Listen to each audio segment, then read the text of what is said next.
wabarakatuh.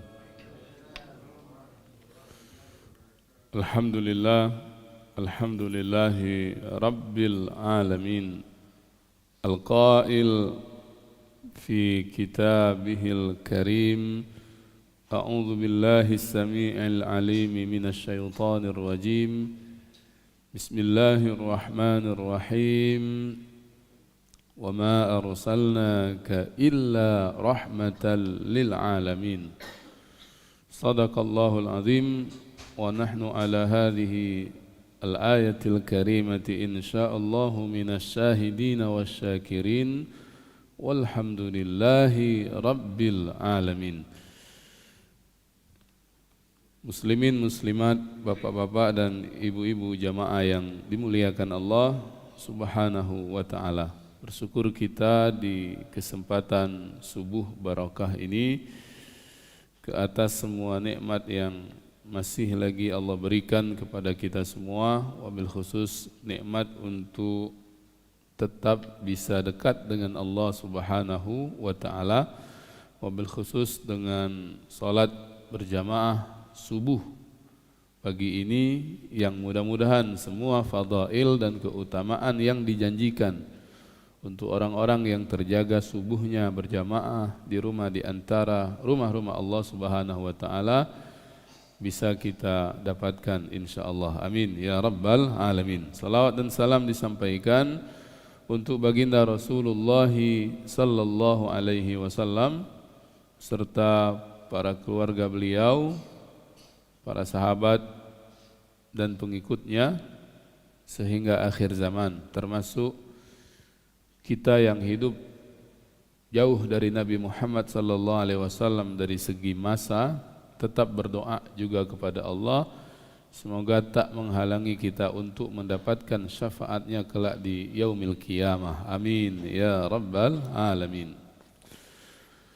Bapak Ibu yang dimuliakan Allah, kita sambung kembali kajian rutin kita pada pembahasan Sirah Nabawiyah, Fiqhus Sirah, judul bukunya begitu, yang disusun oleh Syekh ulama yang hebat dari negeri Suriah hari ini, Syekh Ramadan Al-Buti, ulama yang sampai wafatnya pun khidmat untuk syariat dan agama.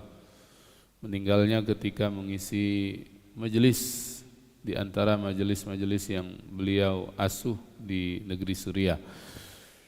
Pada pertemuan yang terakhir pembahasan kita tentang ikhtila. Ikhtila itu menyendiri di Gua Hira atau tahannus.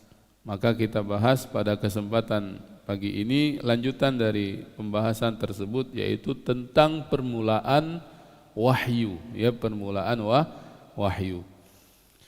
Beliau Syekh Ramadan Al-Buti mengutip dan mengawali dengan sebuah riwayat yang cukup panjang. Riwayatnya sahihah oleh Imam Al-Bukhari, sampailah sanadnya kepada Ummul Mukminin Aisyah radhiyallahu anha, menceritakan tentang permulaan turun wahyu. Dia berkata, wahyu yang diterima Rasul sallallahu alaihi wasallam, kata Aisyah, berarti Aisyah ini pasti mendapatkan ceritanya langsung dari sumber pertamanya, A1 kata orang hari ini, ya, dari Nabi sallallahu alaihi wasallam. Dimulai dengan ru'ya sadiqah, mimpi yang benar. Dalam mimpi itu beliau melihat cahaya terang laksana fajar menyingsing di pagi hari. Kemudian beliau digemarkan oleh Allah untuk melakukan khalwat, uzlah di Gua Hira yang kita ceritakan di pertemuan sebelum ini. Jadi di Gua Hira dalam rangka ta'abbudiyah. Di sana beliau ibadah beberapa malam. Kemudian pulang kepada keluarganya Khadijah untuk mengambil bekal. Demikianlah berulang kali. Habis bekal turun, ya, jumpa istri, naik lagi. Nah, begitu seterusnya hingga suatu saat beliau itu dikejutkan dengan datangnya kebenaran di dalam Gua Hira. Pada suatu hari datanglah malaikat, ini masih dalam hadis Aisyah tadi, ya, lalu berkata, bacalah Beliau menjawab, aku tak bisa membaca. Rasulullah kemudian menceritakan lebih lanjut, malaikat itu lalu mendekat dan memelukku sehingga aku merasa lemah. Kemudian aku dilepaskan. Lalu berkata lagi malaikat itu, bacalah.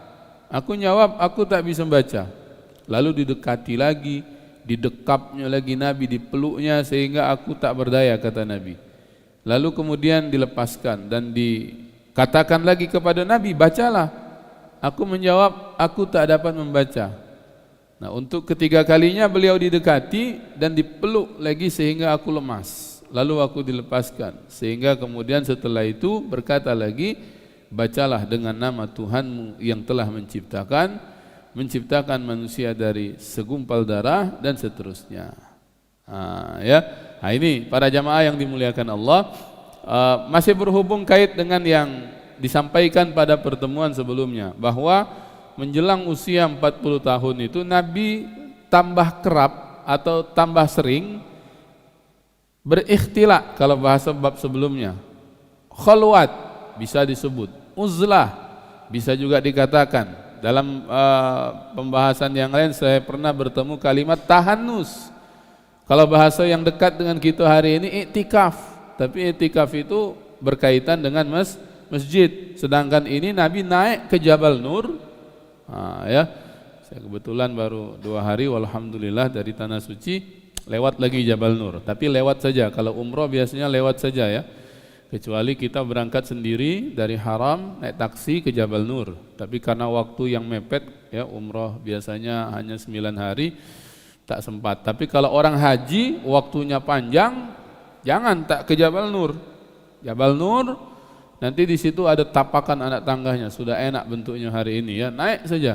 Mungkin ada sekitar 20 menit atau sampai setengah jam lah mungkin naik, itu akan ketemu dengan Gharu Hira. Ya, di situ ditulis Gharu Hira, Gua Hira. Tidak terlalu besar, masuknya nunduk. Di situlah dulu tempat Nabi SAW yang tadi kita sebut, tahannus, khalwan, uzlah, ikhtila, menyendiri Nabi SAW di tempat tersebut. Untuk apa? Ta'abbudiyah tadi, mendekatkan diri kepada Allah Subhanahu wa taala, termasuk memikirkan keadaan persekitaran. Ini yang disebut di bab yang kemarin ya, mengapa misalnya orang jahiliyah itu kalau dapat anak perempuan dikuburkan hidup-hidup, misalnya begitu. Kan di antara tradisi jahiliyah yang buruk, mereka itu kalau dapat anak perempuan sedih. Ya, sedih mereka itu. Dan direkam dalam Al-Quran bahwa di antara perlakuan ketika dapat anak perempuan itu dikubur hidup-hidup. Nah, ini yang kemudian jadi masalah. Lalu misalnya dari segi pernikahan, dan ini berapa kali saya ulangi, ya, bentuk-bentuk pernikahan yang buruk yang ada pada zaman jahiliyah. Nah, itu yang membuat sedih hati Nabi SAW. Belum misalnya nanti menyembah berhala, patung yang dibuat dari batu yang tak bisa mendatangkan manfaat, tak bisa juga mendatangkan mudarat. Mengapa kemudian disembah? Ya, mengapa kemudian dijadikan Tuhan, dimintai pertolongan? Ya, mengapa kemudian orang suka mabuk dan sebagainya? Nah, itu yang dibawa oleh Nabi SAW, pemikiran tersebut di Gua Hira. Ya, Nabi kemudian bertahanus di sana, minta petunjuk. Ya, minta petunjuk dengan suara hati nuraninya, bahwa ada zat yang pasti mengatur alam semesta ini. Ini mirip misalnya kisah pencarian Tuhan Nabiullah Ibrahim alaihissalam. Nabiullah Ibrahim itu kan mencari Tuhannya direkam dalam Al-Quran. Ketika dia melihat bulan, ini Tuhan aku. Ya, tapi ketika bulan tenggelam berganti matahari, aku tak suka yang tenggelam. Matahari inilah Tuhan aku, Tuhan yang, dan ini lebih besar maksud dia dari bulan. Ya, tapi ketika matahari juga ikut tenggelam pada waktu petang hari, ya, lalu kemudian dia minta tunjukkan ya kepada zat yang memberikan petunjuk. Maka kemudian muncul kalimat yang kita baca dalam doa iftitah itu, inni wajjahtu wajhiya lilladzi fataras samawati wal ard, dan seterusnya. Itu ucapan Nabiullah Ibrahim alaihi assalam. Nah, para jamaah yang dimuliakan Allah Subhanahu wa taala. Ini yang kemudian dilakukan oleh Nabi sallallahu alaihi wasallam menjelang usia beliau 40 tahun, yang nanti ketika pada akhirnya usia 30 itulah, usia 40 itulah Allah takdirkan terjadi peristiwa yang hebat.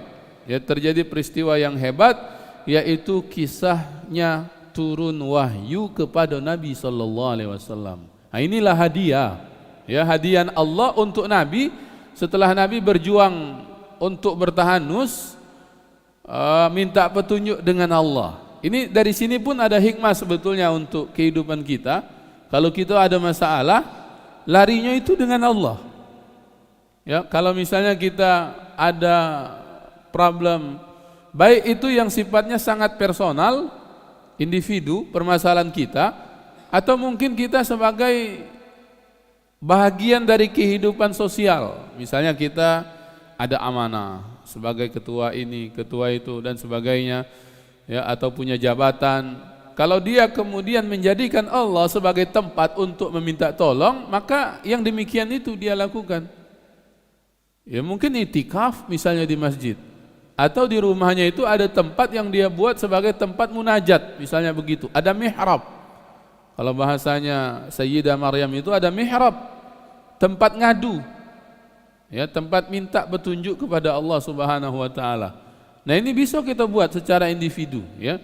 Bahwa kita misalnya di rumah ada tempat yang memang di situ kita khususkan untuk sholat misalnya. Kalaupun tak ada ruangan khusus, rumah kami sempit Ustaz, tak katik musola dalam rumah. Paling tidak mihrab itu tempat yang kalau kita nak sholat biasanya kita di situ, tempat kita bentang sajadah.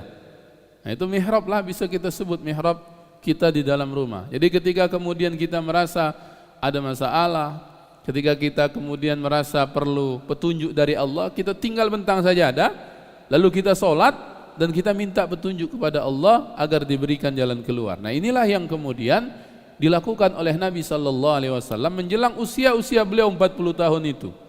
Nabi bertahanus, Nabi menyendiri khalwat di Gua Hira, ya. Di Gua Hira itu, lalu kemudian menjelang usia 40 seperti riwayat yang disampaikan oleh Ummul Mukminin Aisyah radhiyallahu anha tadi, datanglah sebuah mimpi yang benar, ya, ru'ya shadiqah. Beliau itu macam melihat sinar terang, ya, di pagi hari.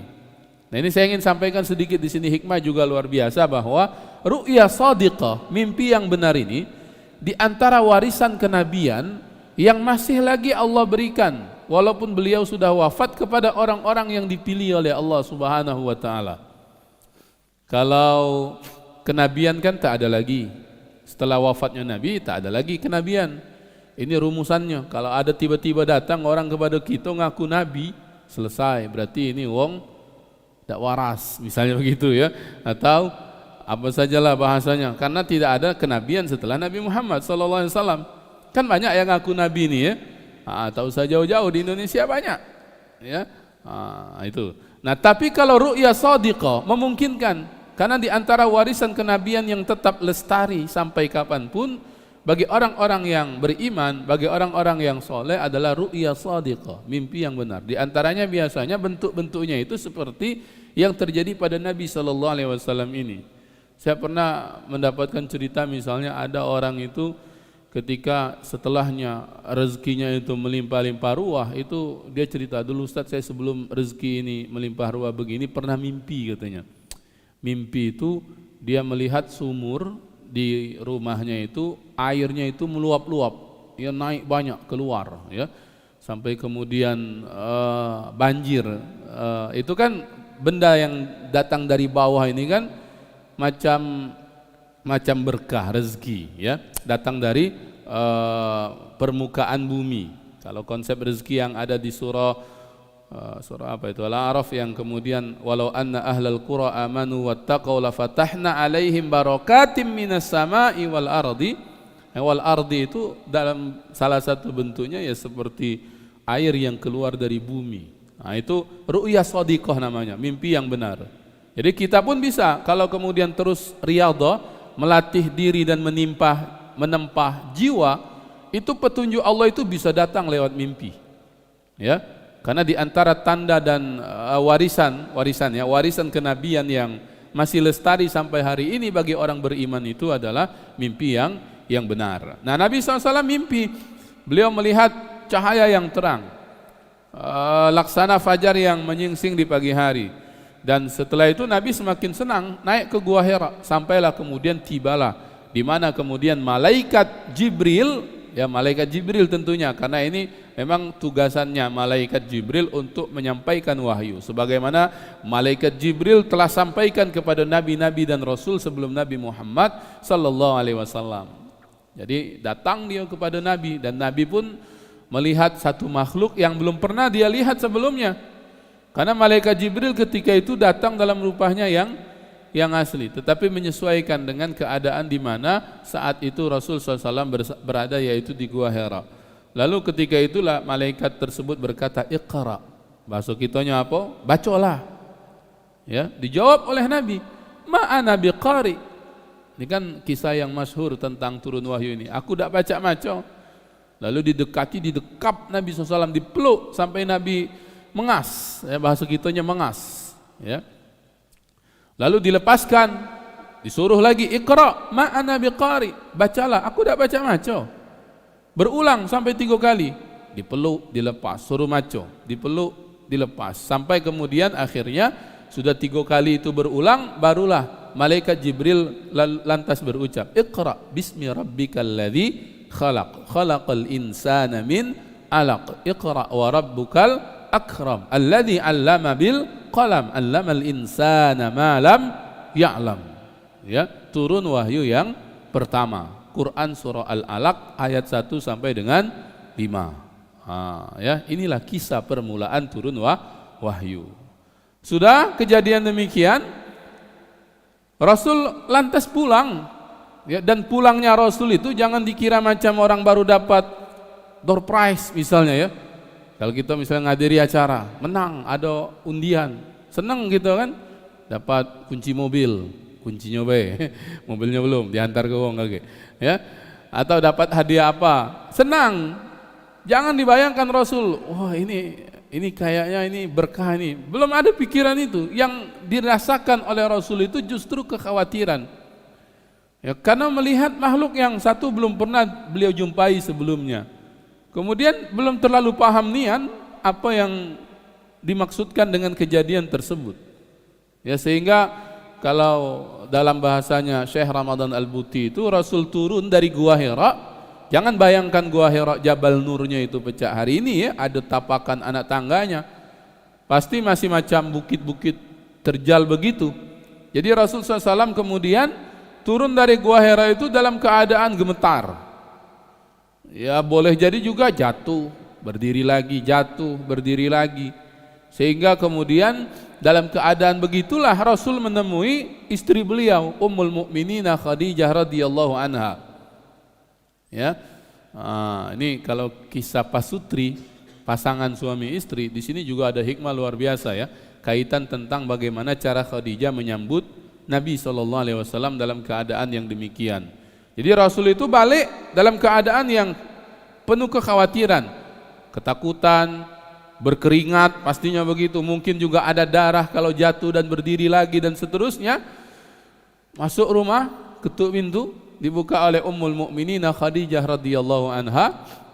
Lalu Khadijah itu menatap Nabi, tapi dia tak banyak tanya. Ini kalau kajian tentang bukan parenting, ya, kajian tentang pasutri sering saya sampaikan bagaimana sepatutnya seorang istri bersikap ketika melihat suaminya pulang dalam keadaan penuh masalah. Kadang-kadang kan begitu, Pak, ya.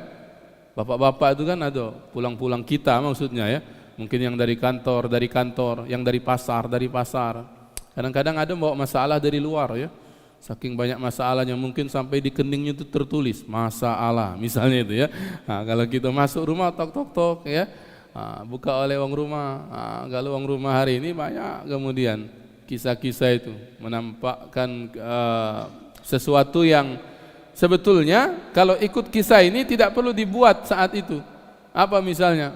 Ya, kalau kita pulang banyak masalah, itu langsung dicerca dengan pertanyaan-pertanyaan. Kak, ngapo kak? Ada apa kak? Ngapo pecah muko masamnian misalnya ya, banyak masalah dan sebagainya. Nah, ini ibu-ibu hati-hati dalam kondisi yang demikian. Kalau ikut kisah ini nanti itu sepatutnya tunggu saja dulu. Ini suami ini balik-balik ini ngapo sampai dia ngomong sendiri. Jangan sampai kemudian nanti di luar dia dapat masalah, balik ke rumah tambah masalah ya dengan banyaknya pertanyaan dari istri itu ya. Jadi Nabi SAW ketika pulang dilihat oleh Ummul Mukminin Khadijah radhiyallahu anha dalam keadaan yang demikian itu, Khadijah tak banyak tanya, tidak khawatir juga kemudian bertanya dengan pertanyaan yang tak berhenti-henti misalnya, Nabi ngapo keringatan, Nabi ngapo berdarah, Nabi ngapo pecah, khawatirnya enggak, diam.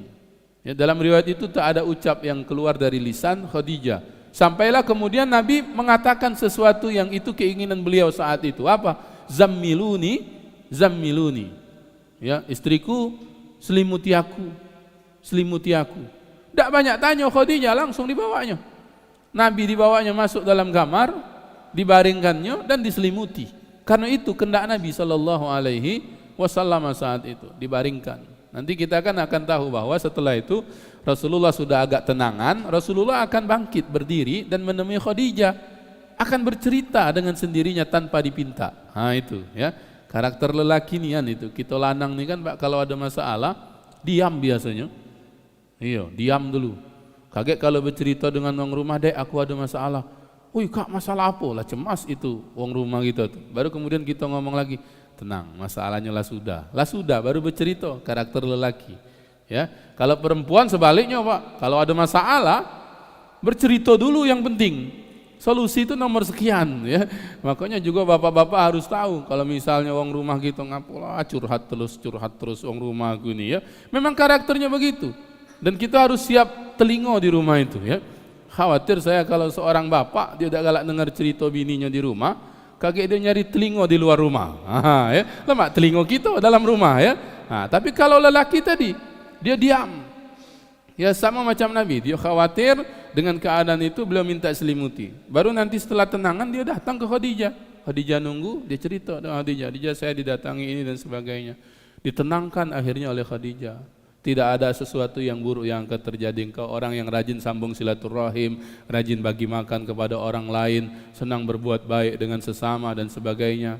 Nanti kemudian Khadijah cari inisiatif ngajak Nabi menemui pamannya, seorang yang membaca kitab ya. Pada akhirnya nanti dikatakan kepada Nabi, jangan khawatir, hadhihin namus, katanya, inilah namus. Namus itu kalau dalam Taurat dan Injil nama lain dari malaikat Jibril. Yang dulu katanya datang kepada Musa, yang dulu datang kepada Isa. Ya, ngomong kemudian pamannya Khadijah ini, lakimu ini bakal jadi nabi. Nah, lebih kurang begitu ya. Kalau saya masih hidup, kata pamannya ini, saya lupa siapa namanya Ustaz? Ya Waraqah bin Nufail ya. Nah, dia kemudian bicara begitu. Ini yang dulu datang ke Musa, ini yang dulu datang kepada Isa, ini jadi nabi nanti. Ya, jadi nabi. Kalau saya masih hidup katanya, saya niscaya akan berdiri di belakangnya sebagai pembelahnya. Tapi qadar Allah memang tidak ketemu dia saat Nabi SAW kemudian setelah itu dia ceritakan meninggalnya. Ya, ini yang kemudian bisa kita ambil hikmah. Bagaimana kejadian pada permulaan turun wahyu. Sosok Khadijah yang istimewa luar biasa. Ya, kan nanti Khadijah itu berkata, ketika Nabi kemudian sudah agak tenangan, kan menemui Khadijah, lalu kemudian ngomong, aku khawatir terhadap diriku ini. Khawatir maksud Nabi itu disangkanya Jibril itu jin, misalnya begitu. Ini gangguan jin, ya, sampai aku terganggu. Tapi apa Khadijah menjawab? Tidak, bergembiralah demi Allah, wahai suamiku. Allah itu tidak akan membuat engkau kecewa. Ya, sudah ada macam keyakinan ada Allah zat yang maha mengatur.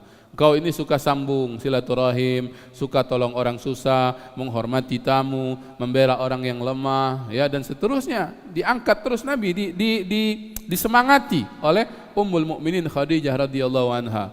Sehingga kemudian nanti pada akhirnya tadi diajak kepada Waraqah bin Naufal, seorang anak pamannya Khadijah yang saat itu agamanya Nasrani tadi, Ahlul Kitab tadi itu. Dan dia menulis dalam bahasa Ibrani dan sebagainya, yang kemudian dia berucap tadi bahwa itu adalah namus, yang dulu datang kepada Nabi Musa, yang dulu datang kepada Isa.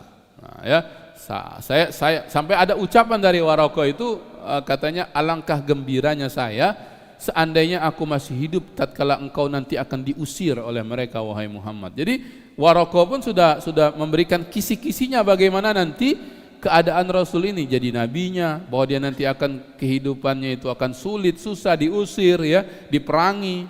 Nah, itu yang kemudian menjadi tambahan, ya, yang membuat hati Nabi SAW kemudian tenang. Nah, itu. Tapi Waraqah tadi seperti disampaikan, tak lama dari kejadian itu dia meninggal dunia, sehingga tidak menemui keadaan Rasul saat diusir, ya, saat disakiti oleh orang-orang kafir Quraisy. Nah, para jamaah yang dimuliakan Allah, itu wahyu yang pertama. Jadi wahyu pertama begitu kisahnya, dimulai dari uzlah Nabi, dimulai dari ikhtila, dimulai dari tahannus, dimulai dari khalwat beliau, yang itu bisa kita ambil ibrahnya tadi, pelajarannya. Nanti setelah itu akan ada fatrah, ada jeda untuk kemudian sampai kepada wahyu yang berikutnya.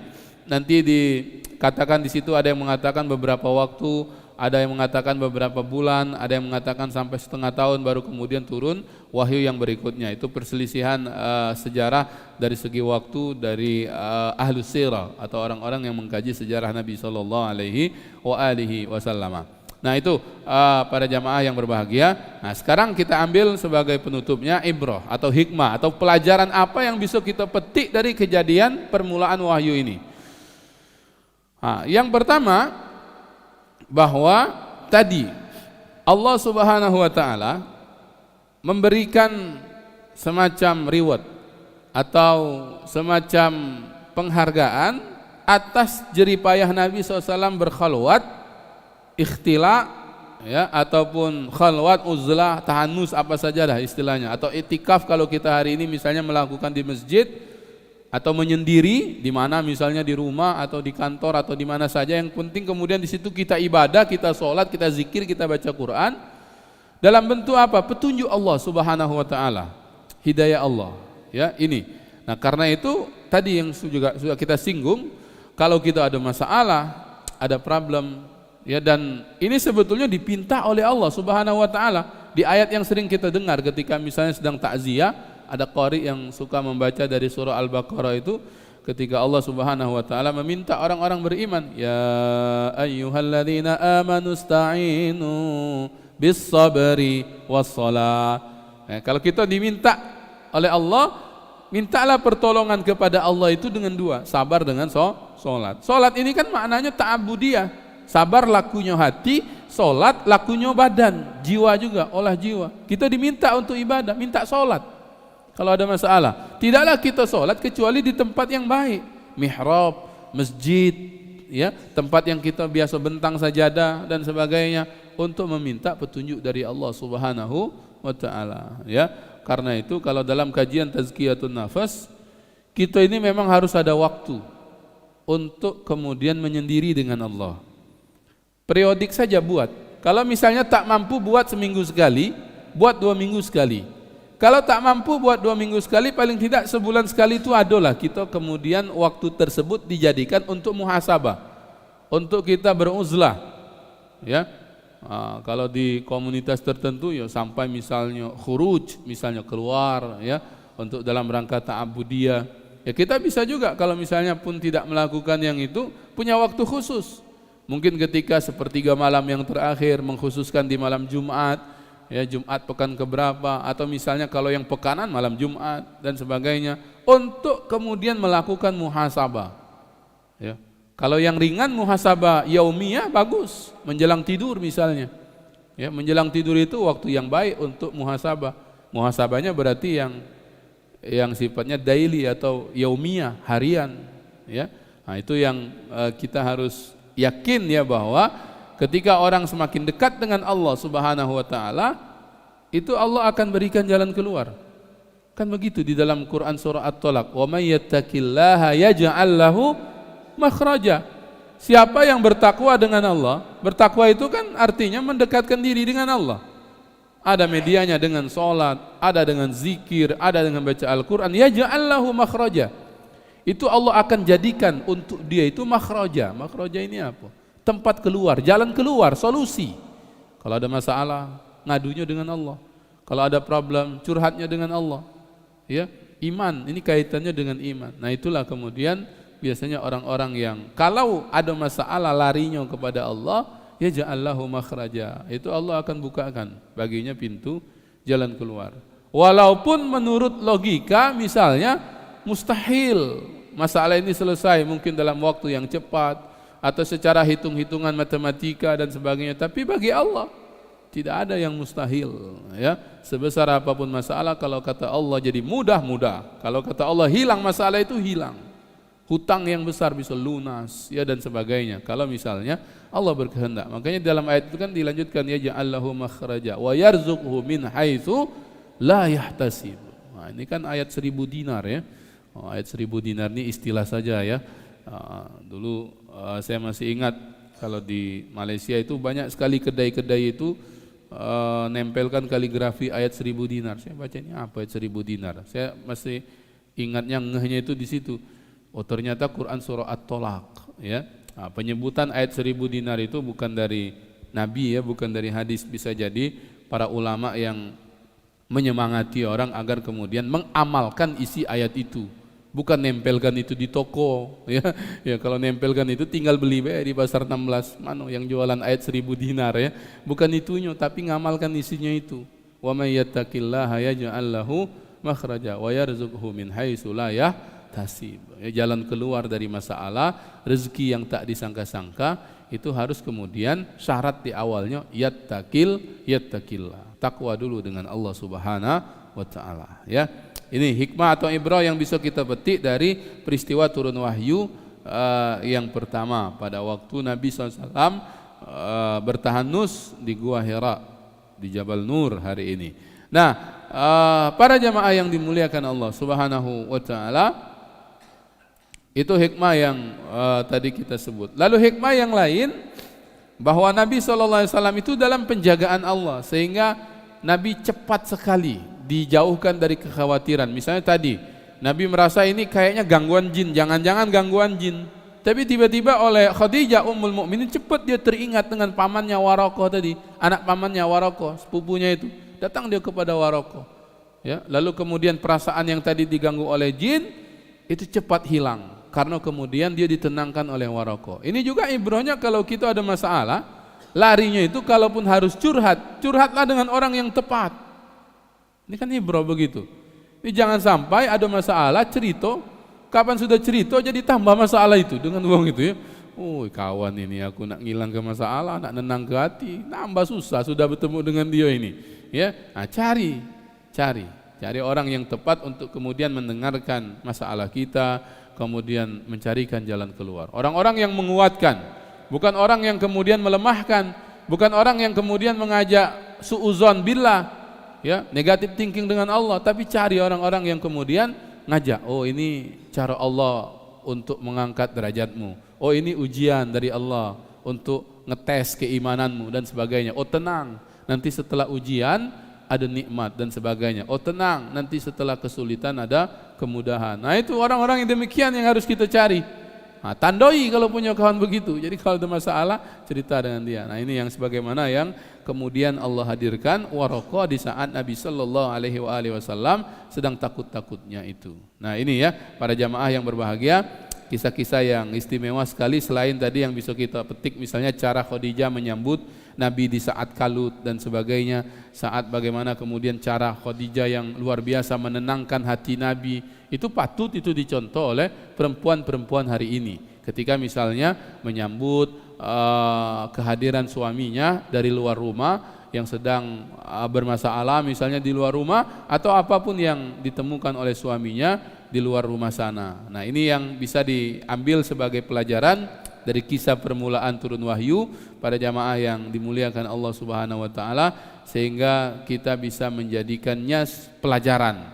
Apa yang bisa kita amalkan, apa yang kemudian bisa kita petik sebagai ibrah itu kita renungi, lalu sifatnya yang bisa dipraktekkan juga dipraktekkan. Saya rasa itu ya untuk kisah yang luar biasa ini, berkah dari perjalanan Nabi SAW dari kecilnya sampai usia 40. ya, sehingga di usia 40 itulah beliau mendapatkan risalah. Di umur ke-40 itu dalam Rohatil Atiyar kan diceritakan tentang usia 40 itulah mendapatkan isyarat ia pun menjadi rasul akhir para anbiya, ya. Baik, saya rasa itu. Silahkan kalau mungkin ada pertanyaan seputar kejadian turun wahyu ini dipersilahkan sebelum kita akhiri bersama-sama dengan lazimnya kita bersolawat kepada Nabi sallallahu alaihi wasallam. Silakan, ada pertanyaan tidak? Boleh. Apakah waktu sebelum datangnya Islam itu Nabi Muhammad SAW itu sudah mempunyai kira-kira Nasrani apa agamanya, kepercayaan yang tertentu karena belum turunnya Islam? Kedua, apakah memang ada kebudayaan orang Arab sering ke gua-gua atau betapa atau istilah? Ya, uzlah ya. Nah. Ya. Atau bahasa mudanya, apa agama Nabi? Misalnya begitu ya, sebelum diangkat jadi Rasul ya. Nah, kalau diluaskan itu kadang-kadang kan ada wong sampai membahas sangat detail. Misalnya Nabi SAW, orang tua Nabi itu apa agamanya? Orang tua Nabi yang sering ditanyakan itu ya, dipermasalahkan oleh sebagian kalangan. Sesuatu yang sebetulnya tidak menjadi penting lagi ya. Karena zaman sebelum itu disebut dengan zaman fatrah. Zaman fatrah ini apa bahasa kitanya? Zaman kekosongan wahyu. Zaman jeda antara Nabi Isa ya sampailah kepada Nabi Muhammad SAW. Walaupun nanti ajaran-ajaran Nabiullah Isa itu masih seperti Waraqah membaca kitab Taurat dan Injil ya. Tapi tidak lagi misalnya sama mengikat ketika misalnya Islam turun, yang ini nanti sampai akhir zaman walaupun nabinya sudah tak ada lagi. Bisa membedakan ya. Kan nabi-nabi dan rasul sebelum Nabi Muhammad diutus untuk kaum-kaum yang tertentu. Ya, kepada kaum-kaum itu saja, tidak untuk sekalian alam. Beda dengan Nabi, wa ma arsalnaka illa rahmatan lil alamin. Bahwa Nabi diutus untuk keseluruhan alam dan ajarannya sampai akhir zaman. Sehingga kemudian masuk dalam kategori yang disebut di ayat yang lain, wa ma kunna mu'adzibina hatta nab'atsa rasula.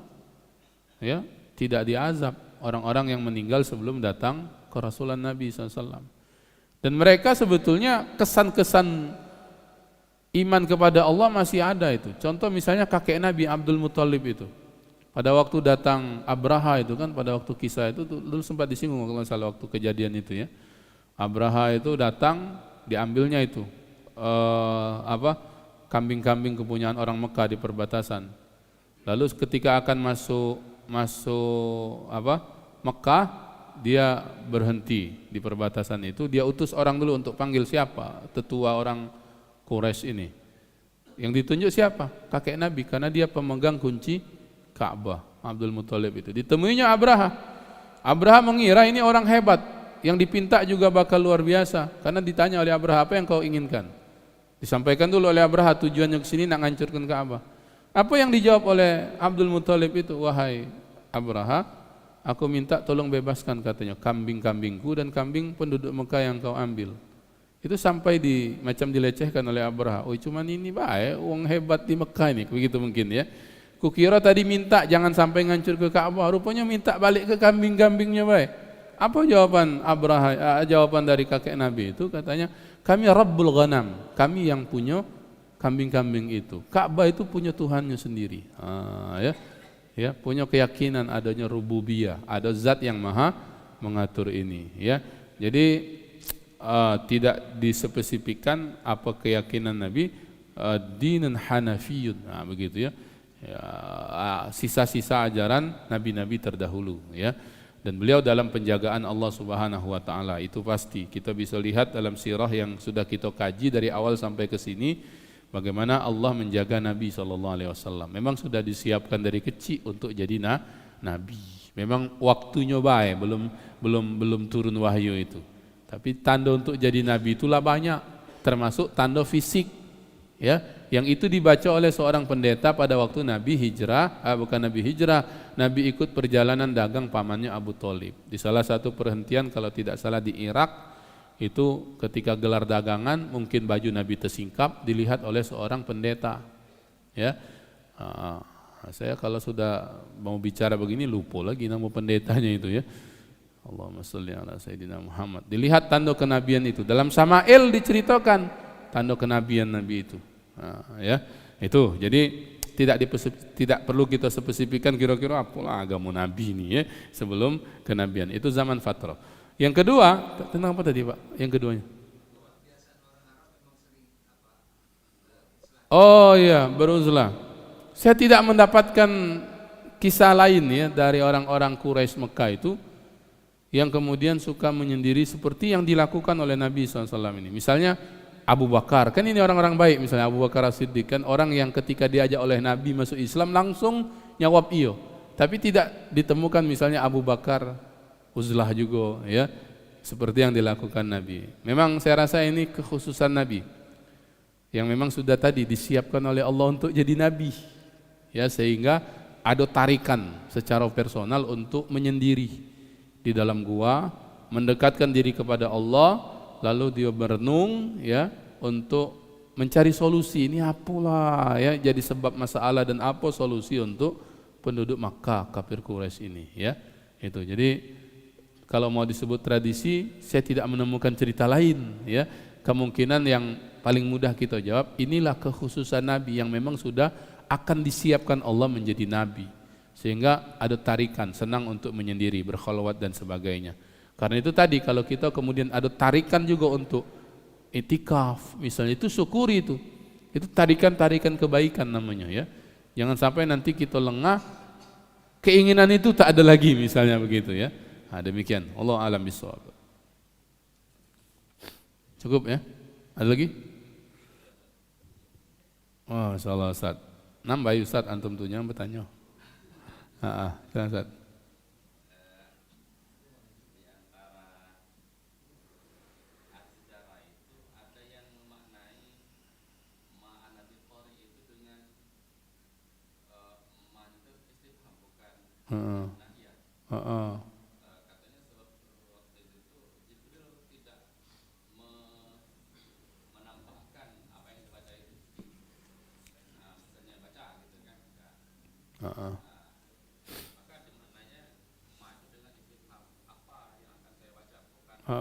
Bukan saya tidak bisa membaca.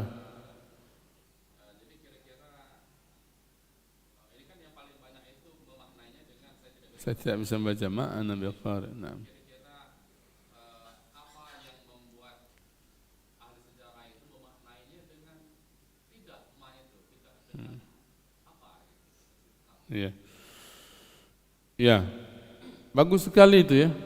Jadi ma itu juga kan nanti ma itu kalau dalam kajian nahunya ada macam bentuknya, termasuk misalnya kalau dimaknakan ma di situ ma istifhamiyah, sehingga maknanya kalau ditarik ke bahasa kita bukan berarti saya tidak bisa membaca ya. Nah, bisa diterima kalau misalnya mau memaknakan dengan yang demikian, karena memang tiap kali malaikat Jibril turun tidak pernah bawa teks. Sepengetahuan saya, karena Nabi itu metode yang dipakai oleh malaikat Jibril itu metode talqin, membacakan itu bukan ada teks. Nah, baca Muhammad tidak begitu, tapi membacakan langsung. Ya, jadi disebut membaca Al-Qur'an itu untuk kita hari ini bisa membaca dengan menatap mushaf, membaca itu. Bisa juga dengan hafalan, itu juga disebut membaca. Ya. Nah, metode yang dipakai oleh malaikat Jibril ketika menyampaikan wahyu kepada Nabi itu mentalkinkan, tidak pakai teks. Jadi Nabi misalnya turun wahyu, malaikat Jibril menyampaikan, dibacakan oleh Nabi, ditalkinkan, dibacakan oleh Jibril, ditalkinkan ya. Dalam surah Al-Qiyamah itu ya, Inna alaina jam'ahu wa qur'ana fa idza qara'nahu fattabi' qur'ana ya. Tsumma inna alaina bayana. Jadi sampai kemudian Nabi cepat nerimanya dan lisan beliau itu cepat meloinya. Jadi proses ngapal Nabi itu cepat, namanya memang dipilih oleh Allah. Ya, kita nak ngapal sehalaman, sejam 2 jam misalnya 3 jam, ya ngapal pagi, petangnya lah lupa misalnya. Iya, tapi Nabi tidak, ngapalnya cepat dan tidak lupa. Tidak lupa sampai wafat tidak pernah lupa beliau ya. Itu jadi menarik juga itu. Termasuk dalam fikih sirah ini diartikan saya tidak bisa membaca. Ya bisa juga maknanya tidak bisa membaca itu memang maksudnya juga tidak paham apa yang mau dibaca. Karena malaikat Jibril belum menyampaikan apa yang bakal dibaca karena baru sampai di situ saja ya. Iqra ya Muhammad. Nak baca apa? Misalnya begitu kan? Atau memang saya tak bisa baca karena memang tidak ada yang bisa dibaca. Bisa maknanya begitu. Ini memang perselisihan nahwiyah namanya, ikhtilafat nahwiyah ini ya, menarik juga. Tapi tidak perlu diperselisihkan secara mendalam ya.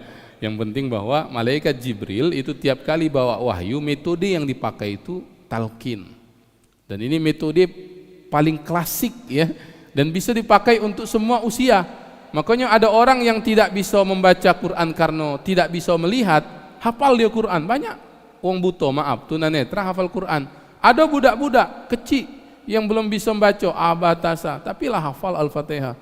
Ngapa? Metodenya talqin, didengarkan. Nah, itu metode paling klasik dan terpakai sampai sekarang ya.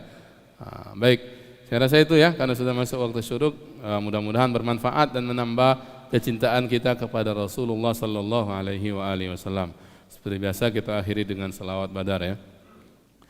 Salatullah salamullah ala taha rasulillah. Salatullah salamullah ala yasin habibillah. Tawassalna bismillah wa bil hadi rasulillah wa kulli mujahidin lillah bi ahlil badri ya Allah. Salatullah salamullah ala taha rasulillah. Salatullah salamullah ala yasin habibillah. Ilahi salimil umma minal afati wan niqama. Ilahi salimil umma minal afati wan niqama. ومن هم ومن غمّة بأهل البدر يا الله. اللهم صل وسلم وبارك عليه وعلى آله. اللهم ارزقنا فهم النبيين وحفظ المرسلين وإلهام الملائكة المقربين. اللهم فقهنا في الدين وعلمنا التأويل يا رب العالمين. واشفع لنا يا الله بشفاعة الحبيب صلى الله عليه وسلم يوم نلقاك فيه. سبحانك اللهم وبحمدك نشهد أن لا إله إلا أنت نستغفرك اللهم ونتوب إليك. والحمد لله رب العالمين. والسلام عليكم ورحمة الله وبركاته.